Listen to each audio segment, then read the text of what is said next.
Hello viewers, இன்னைக்கு நம்ம பார்க்க போறது ஒன் பீஸ் எபிசோட் 780 பார்ட் 2.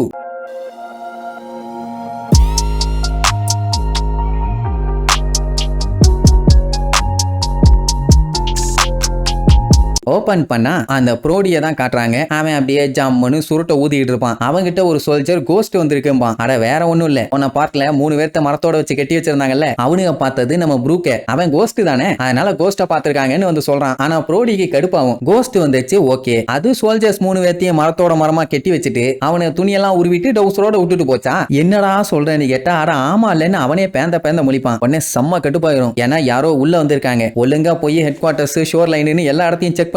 எவனோ திருட்டுத்தனமா உள்ள வந்திருக்கான், அவன் யாரு என்னன்னு கண்டுபிடிக்கல, தோட்ட பக்கட்ட பிஞ்சிரும்னு சொல்லி பத்தி விட்டுருவான். இப்ப மேட்டர் என்னன்னா, வீடியோ டிரான்ஸ்போர்ட்டர்ஸ்ல இந்த மொத்த தீவு ஃபுல்லா வச்சிருக்கானுங்க. அதனால ஒரு துரும்பு அசைஞ்சா கூட இவனுக்கு தெரிஞ்சிரும். மானிட்டர் ரூம்ல பெரிய பெரிய டிவி எல்லாம் வச்சு பாத்துக்கிட்டு இருக்கானுங்க. அதனால நம்மளுக்கு எஸ்கேப் ஆறது கொஞ்சம் கஷ்டம் தான். அதே நேரம் இங்க கிரவுண்ட் சாப்பிடுவான். செம சூடு அண்ட் ஆல்சோ காரம். எல்லாம் அவன் ஃப்ரெண்டு போன்ஹம் பார்த்த வேலை. வளர்ற பையன் நல்லா சாப்பிடணும்னு சொல்லி அள்ளி போட்டிருக்கான். எப்படி 3 பேரும் சாப்பிட்டுட்டு இருக்க ஆப்போசிட் சைட்ல தான் டூஃபி உட்காந்து வெல்த் கட்டிட்டு இருக்கான். சாப்பாடு வேற செம டேஸ்டி, என்ஜாய் பண்ணி சாப்பிடுவான். கேரட் அங்க ஒரு சைடு சாப்பாடோட டிசைன்லாம் பார்த்து வாவ் வெரைட்டியா இருக்குதுன்னு அவ ஒரு சைடு வெளுத்து கட்டிட்டு இருப்பான். இவங்க அவங்க இஷ்டத்துக்கு சத்தம் போட்டு ஜாலியா தின்னுட்டு இருக்காங்க. ஆனா யாருமே நோட் பண்ணல. பார்த்துட்டாங்கன்னா தண்டனக்கா தான் ஏன் அப்படி பண்ணிட்டு இருக்காங்கன்னு தெரியல. இவங்க 2 பேரும் பயந்துட்டு இருக்கும் போதே அவங்களுக்கு முன்னாடி சாப்பாடு அடுக்கி வச்சிருக்கத பாப்பாங்களா, அப்படியே வாய் எச்சு ஊறும். கண்ணுக்கு முன்னாடி இருக்கு, எப்படி எடுக்கிறதுன்னு தெரியலன்னு பேந்த முழிச்சுட்டு இருக்கும் போது டக்குன்னு அங்க கிச்சன்ல இருக்க வந்து புடிச்சு, உங்களை இதுக்கு முன்னாடி நான் பார்த்ததே இல்லையே, புது ஆளுங்க மாதிரி தெரியுதே அப்படி இப்படின்னு பயங்கரமா நோண்ட ஆரம்பிச்சோன்னே இவங்களுக்கு பீதி ஆயிரும். ஐயோ மாட்டிக்க போறோம்னு. ஆனா அந்த மேடம் 2 பேர்த்தையும் உட்கார வச்சு புதுசா வந்திருக்காங்கன்னு சொல்லி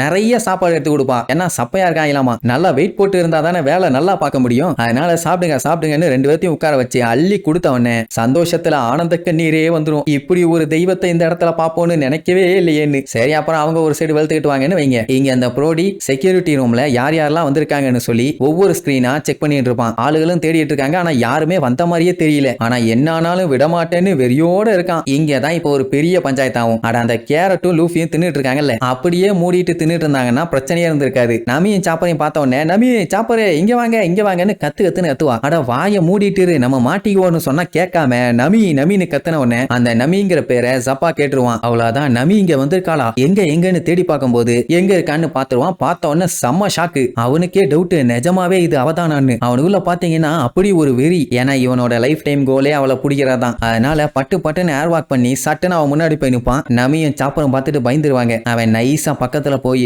ஏய் நீ தானே ஸ்டார் ஹேட்ஸை சேர்ந்த நமி, உண்மையை சொல்லுன்னு கேட்டா, ஐயோ நீங்க நீ தப்பா நினைச்சுக்கிட்டீங்க, நான் இங்க புதுசா வேலைக்கு சேர்ந்திருக்க மீனா, உங்களுக்கு யாரோ தப்பா சொல்லியிருக்காங்க, அவங்க 7-லே 2 அப்ப வைங்க சரியா போயிரும்பா. ஆனா அவன் இல்ல, நீ என்னைய ஏமாத்த முடியாது, நீ தான் நமி, எனக்கு நல்லா தெரியுமா. நமிக்குன்னா இப்ப என்ன பண்றதுனே தெரியல. ஆனா அதுக்காண்டி அவன் சத்தம் போட்டெல்லாம் கத்தல, அவ காதுகிட்ட வந்துதான் பேசுவான். அதுக்கப்புறம் அந்த வாண்டட் போஸ்டையும் காமிச்சிருவானா. இப்ப அவங்களுக்கு என்ன பண்றதுனே தெரியல. ஆனா அதுக்கப்புறம் தான் ஒரு பெரிய ட்விஸ்ட். இந்த கிறுக்கு பையன் அவளை பிடிக்கலாம் வரல, அவளை இவனுக்கு பிடிக்கும். அதனால தான் வெறி கொண்டு வந்திருக்கான். டே அண்ட் நைட் இவளோட வாண்டட் போஸ்டரை பார்த்துக்கிட்டே இருப்பானாமா. இப்ப நிஜமாவே அவளோட கண்ணு முன்னாடி பார்த்த உடனே அவனால நம்ப முடியல. அதனால என்ன சொல்லிடுவான், நான் நேவி சோல்ஜர், நீ ஒரு பைரட்டு, அதெல்லாம் நீ பார்க்க வேண்டாம், நம்ம 2 பேரும் கல்யாணம் பண்ணிட்டு 2 பேர் வேலையும் ரிசைன் பண்ணிடலாம் அப்படின்னு உடனே நம்பி பதற ஆரம்பிச்சிருவான். ஐயோ அந்த பைத்தியக்கார பையன் என்னென்னமோ வந்து பேசிக்கிட்டு இருக்கானேன்னு. அதுக்கப்புறம் இஷ்டத்துக்கு பேசிக்கிட்டு அவன் பாட்டுக்கு லொல்லு வேலை பண்ணிட்டு இருப்பான். நல்ல வேலை அங்க சமைக்கிற மேடம் வந்து வாய குழம்பு கரண்டியை வச்செல்லாம் தடுத்து, மூளைகட்ட முட்டா பயல, உன் மூஞ்ச பார்த்தா ஊரே ஓடி போயிரும், அவ மட்டும் இருப்பாளா, அவளும் ஓடிட்டாடா அப்படின்னு சொன்ன உடனே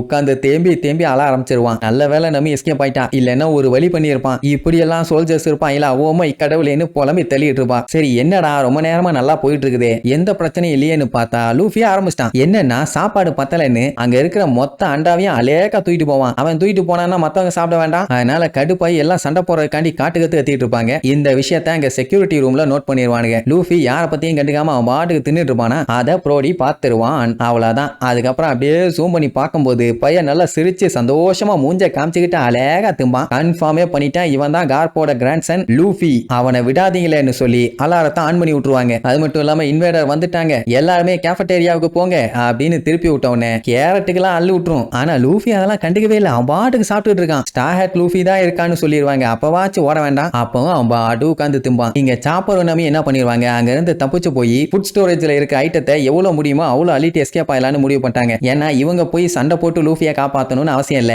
அவன் எப்படியும் தப்பிச்சு வந்துருவான். இவங்க போறப்போ வெறுங்கையோட போக கூடாதுல்ல, ஏன்னா இவங்களை நம்பி அங்க கப்பல்ல 4 பேர் இருக்காங்க, ஐ மீன் 3 பேர். சோ அவங்களுக்கு சாப்பாடு கொடுக்கணும்ல, அதனால வேகமா போவாங்க. எங்க நேவி சோல்ஜர்ஸ் எல்லாம் விடவே கூடாது, இங்க தான் பக்கத்துல அவங்க கப்பல் எங்கேயாச்சும் இருக்கணும்னு அதையும் தேட ஆரம்பிச்சிருவானுங்க. அப்படி அங்க அலாரம் எல்லாம் ஆன் ஆன உடனே இங்க ப்ரூக்குக்கு தெரிஞ்சு போச்சு லூஃபி அங்க பஞ்சாயத்தை கிளப்பி விட்டுட்டான்னு. இப்ப மேட்டர் என்னன்னா, லூஃபி இங்க வந்து சாப்பிட்டுட்டு அதுக்கப்புறம் எஸ்கேப் ஆகி போனா ரோடிக்கு அது பெரிய அவமானம். நேவியோட மானத்தை காப்பாத்தணும்னா இப்ப லூஃபியை புடிச்சே ஆகணும். சோ என்னவாச்சும் பண்ணி புடிங்க, அவன் எஸ்கேப்பே ஆகக்கூடாதுன்னு உடனே கத்தி கன்னு வச்சு ரவுண்டு கட்டி நிப்பாங்க. கேரட் பயந்து நடுங்கிட்டு இருப்பான், அவன் பாட்டுக்கு தின்னுட்டு இருப்பான். அடே லூஃபி நமக்கு பிரச்சனை, நம்மள ரவுண்டு கட்டிட்டாங்கன்னு சொன்னதுக்கு அப்புறம் தான் பையன் அதுக்கப்புறம் தான் என்ன பஞ்சாயத்துன்னே கேட்பான். எல்லாத்துக்கும் குழப்பம், இவன் தான் நிஜமாவே ஸ்டார் ஹேட் லூஃபியா, 500 மில்லியன் பெரிஸ் உள்ளவன் எதுக்கு இங்க வந்தான்னு ஒரு டவுட். அதுலயே அந்த பொடி பையன் இருக்கானே கிரவுண்ட், அவன் எப்படியாச்சும் லூஃபியை பிடிக்கணும்னு சொல்லி பயங்கரமா அவன் பவர் எடுத்து அட்டாக் பண்ண ரெடி ஆவான். இங்க நமி சாப்பர் ஒரு சைடு வேகமா ஓடிட்டு இருப்பாங்க. அதே நேரம் ப்ரூக் இருக்க இடத்துக்கு பக்கத்துல நேவி ஆளுங்க வந்துட்டானுங்க. இங்க லூஃபி அப்படியே எந்திரிச்சு சுத்தி முத்தி பார்த்துட்டு, ஆமா என்ன பிரச்சனை, ஏன் எல்லாம் இப்படி பதறிட்டு இருக்காங்கன்னு கேட்பான். ஆனா இதெல்லாம் கொஞ்சம் ஓவரா இல்லையா, அவனுக்கு தெரியாத நேவி பேஸ்குள்ள வந்திருக்கோன்னு. இவனை பார்த்தா எல்லாம் வந்து ரவுண்டு கட்டுவாங்கன்னு அவனுக்கு தெரியாது. பச்சை புள்ள நேத்து தான் பிறந்தான், ஆனாலும் இந்த அளவுக்கு மொக்க பண்ணக்கூடாது. ஆனா அந்த கிரவுண்ட் இருக்கானே அவன் லூஃபி எப்படியாச்சும் பொலந்து கட்டியே தீரணும்னு வெறி கொண்டு லுக்கு விடுவான். சரி இதுக்கப்புறம் நேவி பேஸ்ல இருந்து நம்மளுக்கு எப்படி தப்பிச்சாங்கன்னு அடுத்தடுத்த எபிசோட்ல பார்க்கலாம். டாடா.